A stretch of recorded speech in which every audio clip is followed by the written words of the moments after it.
સાસણગીરની એક એવી સિંહણ જેની બહાદુરી સામે ભલભલા પાણી ભરે, જેને જોતા જ જંગલના સિંહો અને અન્ય જાનવરો થરથર કાપે। જી હા મિત્રો, બહાદુરી અને બદલાને આગથી ભભૂકતી આ સિંહણની કહાની સાંભળીને તમારા પર રૂવાડા ઊભા થઈ જશે। મિત્રો, કહેવાય છે કે જંગલની દુનિયા આપણી દુનિયાથી બિલકુલ વિપરીત હોય છે। જંગલમાં કાયરો માટે કોઈ સ્થાન નથી।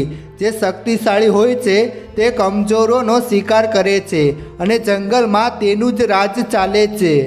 સાસણગીરમાં એવી જ એક સિંહણ હતી જેનું નામ હતું રાજમાતા। જ્યારે તેનું મોત થયું ત્યારે લીલિયા ક્રાંકજ સહિતના વિસ્તારોમાં તેને ભાવભીની શ્રદ્ધાંજલિ અપાઈ હતી અને હાલમાં તેનું સ્મારક બનાવવાની યોજના ચાલી રહી છે।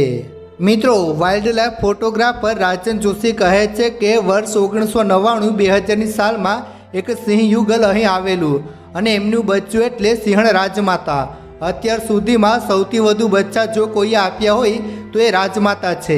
એવું માનવામાં આવે છે કે અહીં લોકો અને સિંહ વચ્ચેના જોડાણનું એક બહુ મોટું માધ્યમ આ સિંહણ હતી। રાજન જોશી વધુ જણાવે છે કે આ વિસ્તારમાં રાજમાતાનો ભારે દબદબો હતો। ઘણીવાર એવું બન્યું છે કે સિંહોનું ટોળું બેઠું હોય, મસ્તી ચાલતી હોય અને સિંહણ રાજમાતા આવે એટલે બધા શાંત થઈ જાય અને પોતપોતાના રસ્તે ચાલ્યા જાય। મિત્રો, કહેવાય છે કે રાજમાતાનું મોત ઉંમર સંબંધિત બીમારીના કારણે થયું હતું। રાજમાતા સહિત અન્ય સિંહોની સંખ્યાનું નજીકથી નિરીક્ષણ કરનાર વાઇલ્ડ લાઈફ ફોટોગ્રાફર રાજન જોશી અને મનોજ જોશી કહે છે કે તેણીએ છેલ્લી વાર વર્ષ 2018માં સિંહબાળને જન્મ આપ્યો હતો। જોકે તે જ વર્ષે સિંહબાળ ગુમ થઈ જતાં રાજમાતાનું સ્વાસ્થ્ય ખરાબ થવા લાગ્યું હતું। આ સિંહબાળનો અન્ય સિંહોએ શિકાર કરી નાખ્યો હોવાનું મનાય છે। આ પછી કંઈ એવું થયું હતું કે એકવાર રાજમાતા પોતાનો રસ્તો ભૂલી ગઈ અને ગોંડલ સુધી પહોંચી ગઈ હતી। રાજમાતા સહિત તેના 3 સિંહ બાળને પકડવામાં ફોરેસ્ટ વિભાગને 7 દિવસ લાગ્યા હતા। ફોરેસ્ટ અધિકારીઓ તેને પકડવા માટે પાંજરા મૂકતા, જોકે રાજમાતા દરેક ટ્રેપમાંથી છટકી જતી।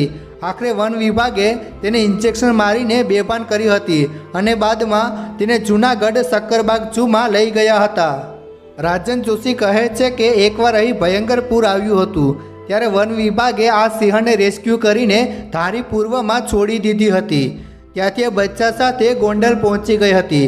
જોકે લીલિયા અને આસપાસના લોકોને જાણ થતાં જ સિંહણને પાછી લાવવા રજૂઆત કરી હતી।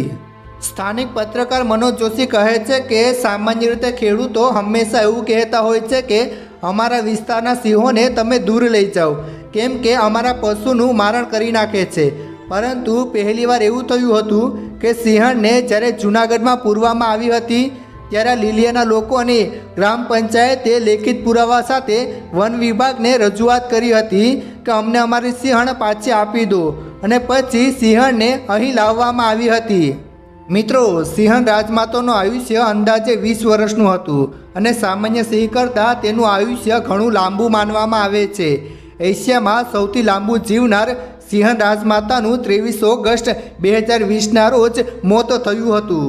પાલીતાણા નજીક વડાલ એનિમલ કેર સેન્ટરમાં તેની અંતિમ ક્રિયા કરવામાં આવી હતી।